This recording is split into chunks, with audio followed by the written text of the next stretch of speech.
Nation to Nation. I'm Karen Pugliese. It's our first show of the year, and we're starting things off with our all-star panel of journalists on the Nation to Nation beat. These are the journalists who cover the spot where First Nations politics meets federal politics, and somehow they all still come back for more. In the studio with me, there is Joy, Spear Chief Morris, the CJF CBC Indigenous Fellow, Alessia Pasifumi from the Canadian Press, who covers Indigenous affairs, and Fraser Needham, APTN's Ottawa correspondent. Welcome. Thanks for having me. Happy New Year. So today we're going to be doing a look ahead. These are the stories to watch in 2026. And the first one up is the one that you flagged, Joy. You wanted to talk about the lack of safe drinking water that's still going on in too many First Nations. Why'd you pick it? Well, I think to say that a lot of First Nations have waited a long time for this clean water legislation is an understatement. The legislation that the government said when they came into power early last year that they would be bringing back in, and we still haven't seen it, died at the beginning of 2025. So here we are now, we're a year later. This legislation is still not being seen, and a lot of First Nations are still demanding that they see this clean water legislation. Carney said at the AFN Special Chiefs Assembly that we might be seeing it in the spring. Well, actually, he said it will be seen in the spring, but there's a lot of anger. There's still 38 long-term water advisories, according to the Indigenous Services Canada. And I think there is a lot of anger in terms of, when are we going to be seeing this legislation? Yeah. I mean, I remember the push right before the election. They were afraid that it wouldn't go through if it didn't go through. So here we are. It's way past deadline. It was supposed to deal with a court case. 2022 was the court deadline. Now there's another court deadline. Yes, I think that's important to note is that the need for this legislation was mandated by the class action lawsuit in 2021. So we need to be seeing this legislation. It is court mandated that there is a Clean Water Act for First Nations put forward by the House and that it be passed. And we still haven't seen that passed. So any guesses, Alessia or Fraser, why the government didn't reintroduce it? I think they were getting a lot of pushback from Alberta and Ontario, who kind of took issues with some of the protections that First Nations would get for source water in their territories under the legislation that died. Indigenous Services Minister Mandy Masti promised that they would still introduce that legislation, but when I spoke with her right before the holiday break, I asked her point blank, are you advocating around the cabinet table for those same protections to be included in the legislation? You asked her. Fantastic. And there wasn't a firm commitment from there, so I think that chiefs like... what did she say? Just that there's a lot of work to be done and that they're talking with First Nations and they're trying to figure out the best way forward. To me, that I took that as a no. Okay, that's what she told me in September when she said she was going to introduce it in the fall. So at least it's consistent. But like chiefs like Anishinaabe Nation Grand Chief Linda DeBassy-Gay was on the Hill during the AFN saying we really want those protections in there. So if it's a watered down version of the water bill, I don't know how happy chiefs will be about that. Yeah, because it did give almost the same governance over water that it did over land, or that First Nations have currently established over land, or reestablished, or gotten the courts to recognize, I guess, because the governance has always been there. Fraser, what is your take on why it's delayed and what's going to happen next?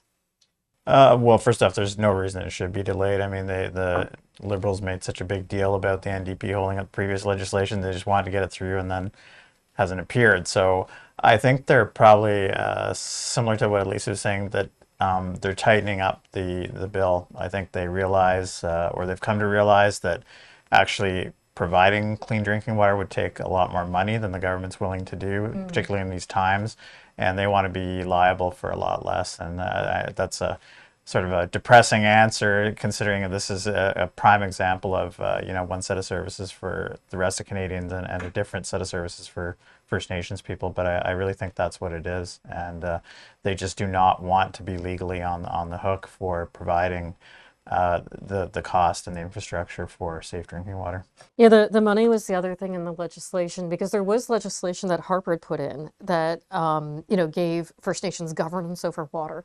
But if you actually don't give the money or the backup in order to do that, then what's the point? So this is your one to watch. What do you think is going to happen next, Joy?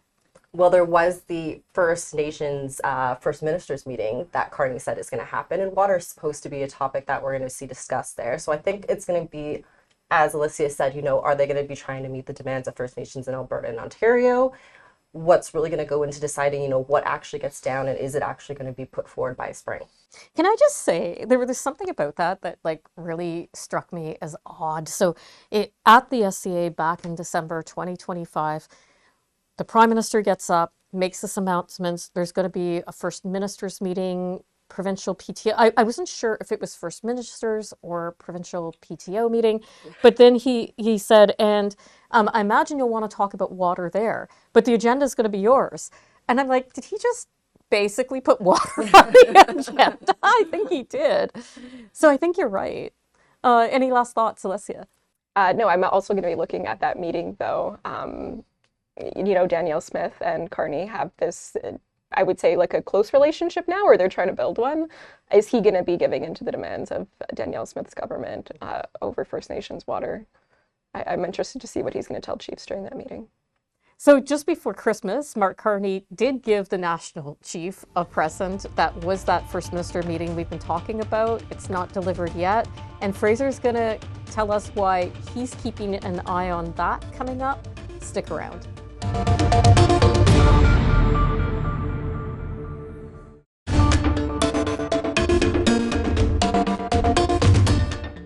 Welcome back to Nation as we continue to predict the future with some of the finest reporters on the beat.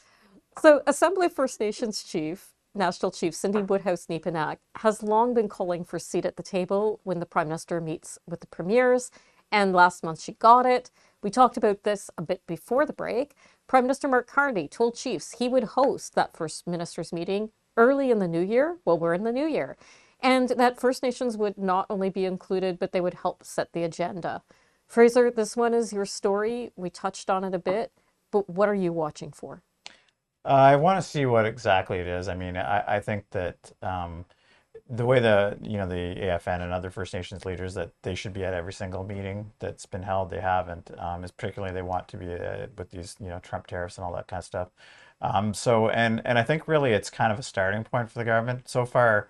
When they have done things, it's been very managed, and the Prime Minister's time has been managed. If I'm interested to see if this is kind of a beginning point to see if they want to change the relationship or enhance it as it was over the Trudeau years. Because I mean, to be fair to that government, Trudeau did do a lot of events. He met regularly with First Nations leaders all the time. That hasn't been the case with Mark Carney. He's much more interested in being overseas, obviously meeting with foreign leaders. But he's going to have to change, I think, his tact if he wants to really gain the trust of First Nations. And I think this meeting will be kind of a starting point to see where it's going to go. It will be interesting to see also I think the media access at it, because I think we've all run into problems with media access when meetings that are held by the federal government kind of go on, like the First Nations Summit. So I'm not sure that they're not all going to walk into a room, be locked off, and we never know what comes out but a press release. I don't know. What's your prediction for this, Joy? I think it's going to be really interesting to see, as Fraser was saying, how it's going to actually operate. Cindy Woodhouse-Nepenak was allowed to give a speech at the last First Ministers meeting that happened at the end of this past year. But she just gave a speech and then was kind of, told, all right, off you go. Now it's time for all. Well, we all got booted out before we could first chief. Like the media wasn't allowed to stand for the chief's speech either. Yeah. So is it going to be more of that? Is it going to be more of just speech making, and then the ministers actually get to to decide and legislate, or is it going to actually be a First Nations leader? Minister, First Nations leader, minister, are they going to actually be fully working together and part of that group? Or is it going to be more of, here's a speech and now we decide? Mm-hmm. Alessia? I'm interested to see who's invited to the meeting. When they're saying it's a First Minister's meeting, are we talking about regional chiefs at the AFN meeting with the premiers? Or is it a gathering of 630 plus First Nations chiefs plus those premiers? I think it's going to be the former. Which will have its own set of interesting politics to deal with and what issues the regional chiefs are bringing up on behalf of the chiefs that they represent.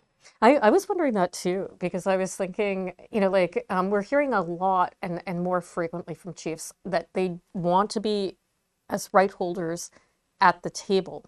and they don't want their regional chiefs or the national chief to speak for them. So how do you solve that problem at a First Minister's meeting? I mean, there has to be some representation, or you're right, or you have a big room with 633, 34 chiefs You around get a the bigger table. Yeah, a bigger table. Yeah. Or, there's got to be a way to figure this out. Fraser, a lot of this comes from, I think, chiefs being left out of Bill C5.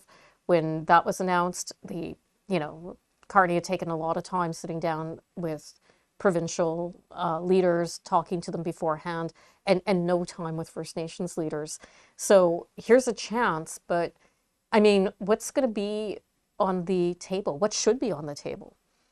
I think a lot of where it could get interesting if they do it in good faith is a lot of these issues that are kind of quasi, policing, water, that are provincial and federal, and we run into this constantly with jurisdictional stuff, saying, oh well, and it goes back and forth. That's the province. That if it truly is in good faith, and if the national chief and other chiefs are up at the table, they can say, actually, no more of that, right? Let's get this agreement here today, and it could really change the course, I think, of a lot of things that we cover. But that's only my most optimistic scenario.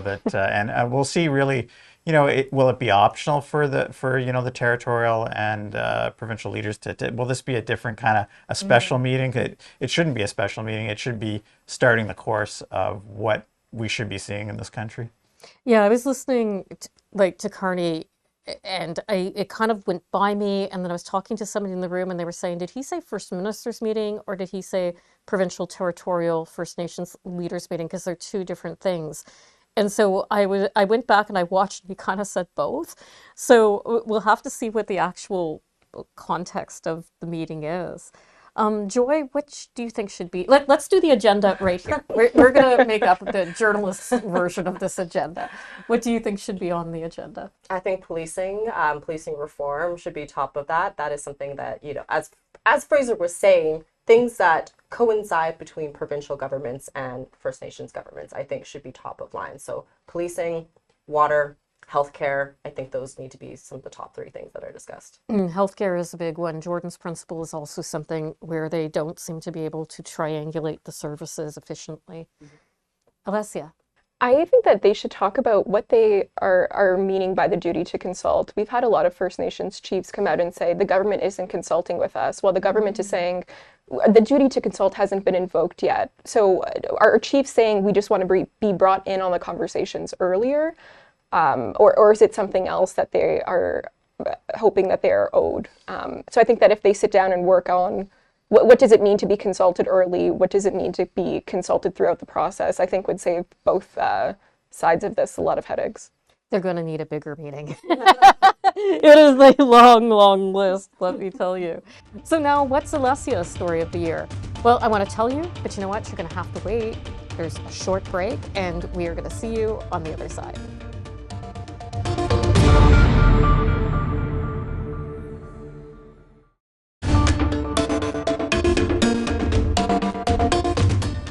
Welcome back. One of the big stories to watch in 2025 is Métis Governance Ontario and what happens next with the stalled, maybe dead, federal legislation meant to recognize it. The Métis Nation of Ontario has been negotiating a self-government agreement with Canada that would give them lawmaking powers over their citizenship and operations, similar to other modern treaties. Alessia, catch us up and give us a bit of background. What has been going on? The Métis Nation of Ontario, along with Métis governments in Alberta and Saskatchewan, signed agreements with the federal government that recognizes their right to self-government, but accompanying legislation that would make that law was introduced in the last parliament under Justin Trudeau and received a lot of criticisms from First Nations leaders in Ontario, but also from other Métis governments who questioned the legitimacy of 6 new communities that the Métis Nation of Ontario recognized with the province in 2017. It was this huge, heated argument. The government essentially let the legislation die and was officially killed when the election was called last year. So now, why did you pick it as the story of the year? And I think I know why. I know I'd pick it, but you tell me. You tell me yours. I think it's a really interesting story. Like, I cover federal politics and the way Indigenous communities react to the federal government, but there's also politics between communities that I find really interesting. And there's no better example of that in Ontario than the debates that are happening right now between the Métis Nation of Ontario and First Nations.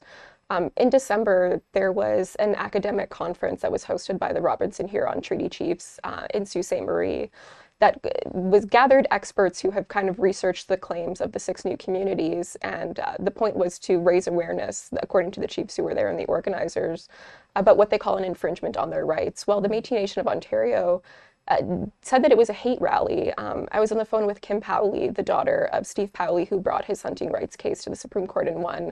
She was really shaken up by it, and she said that it was an attack on her community. Other officials within the MNO have said that, it doesn't seem like the government, the federal government or the provincial government, is welcoming us with as open arms as they once did because of all of this public relations backlash or disaster, whatever you want to call it, surrounding these communities, who they maintain are representative of their citizens. So it's a really interesting debate that's going on right now, even though I think that the Métis Nation of Ontario would characterize it much differently.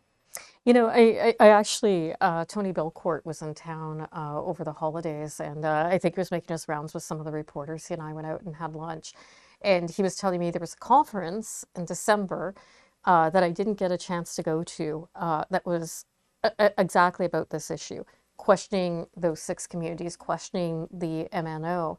And he reminded me of when he used to run the MNO, how much outreach he did to Anishinaabe Nation. They had celebrations together, and it seemed like it was a more harmonious relationship.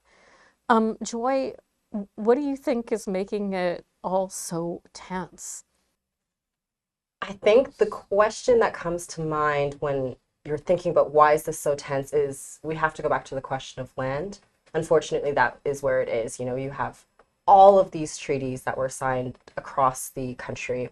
One of them was specifically with Métis, with Treaty Number 1, and the rest were signed with First Nations.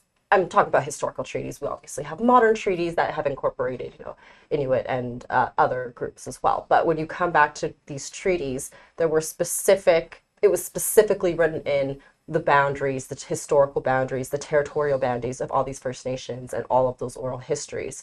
And you have all these groups who now feel as if those rights are now being threatened by these new agreements with Métis nations who are saying they also want, to get into these areas where they might be able to benefit from major projects, where they might be able to benefit from hunting rights. And I think it's a real big question as to how do you do that without cooperating and working alongside First Nations who historically they also have rights to these lands. And I think when there isn't that cooperation and there isn't that discussion, now you all of a sudden have this contention. You have all these groups who are now at war pretty much with each other in a political landscape in terms of what does that mean for me, what does that mean for us is kind of the discussion that's going on. Yeah, it was in the National Chief's speech as well when she opened the SCA just last month. She, right in her opening speech, she said the Métis don't have land rights. Yeah, that's a really strong statement to make, I think. I think there are many who agree with her, and I think that's kind of the standpoint. But I think it also tells this story.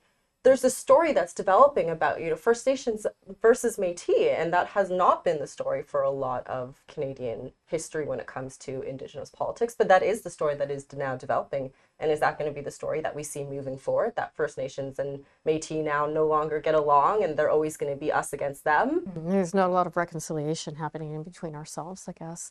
Fraser, you've been following this a little bit too. Your thoughts? Yeah, I think some of it goes back to when Carolyn Bennett was the Crown Indigenous Relations Minister. Really, for most of the past, that's Métis organizations have been under the provinces, and they really haven't been something the federal government has taken an active interest in. She did. She had good relationships with the Métis leaders, and during COVID, of course, there's a lot of increased funding, so they became much more powerful in their own right. And so the organizations are more powerful now than they have been in many years. However, with that comes conflict, right? And I think when they're asserting some of the same rights as First Nations, you're seeing some of this play out in conflict. I think, unfortunately, with the conflict that's happened, I'm sure the federal government would really like to pull back on what they do with Métis groups, and I think that I don't see any of these self-government agreements happening anytime soon, because they are, as far as First Nations are concerned, very controversial, especially in Ontario. So, And Alessia, so what are your predictions for what's going to happen?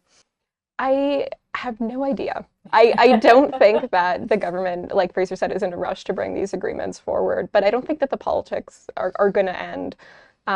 What was interesting to me about this academic conference that was held in December was that the Manitoba Métis Federation wasn't involved, as they were in a similar summit that was held in 2024 in Winnipeg with the Chiefs of Ontario.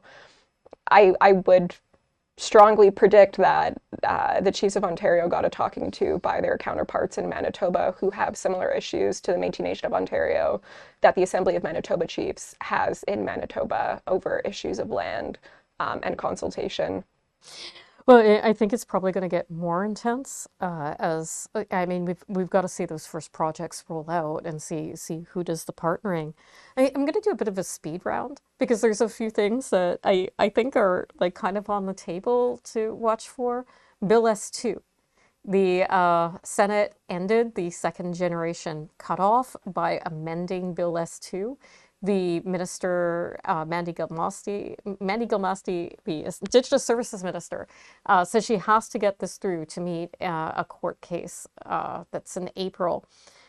As it stands now, anybody who under the 1985 legislation was a 6-2 would, under this bill, be able to pass status on to their children no matter who they marry. So that's what it is. Is this bill going to survive the House of Commons? Don't think so. I think there is a difference between when bills are introduced with the Senate and introduced to the House, unfortunately. And this bill needs to make it through the House with a lot of contention, and this is not an easy bill to pass, unfortunately. I don't know what's going to happen. And Kay Fraser? No, it's not going to pass. I think that bill has turned into something totally different than the government intended. I think they intended it as a good news kind of thing for the new Minister of ISC, and it's similar to previous bills. It's a little bit of tinkering, but it's not really changing things that need to be changed. And of course, we now have a largely nonpartisan, for the most part, Senate, and I don't think they ever anticipated that they were going to raise these issues, and it's gotten totally off track. So I think the government itself, they'd be very happy to let it die, I think. Okay, well, I want to thank you all for being here on Nation to Nation. I hope to have you back again soon. We'll catch up and see if those predictions come true and see where the stories are at. Thanks for having us. Thanks. Thanks for being here.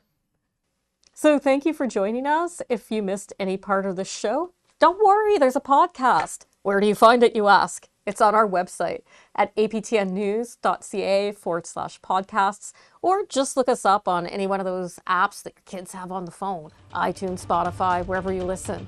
Take care, and we'll see you next week.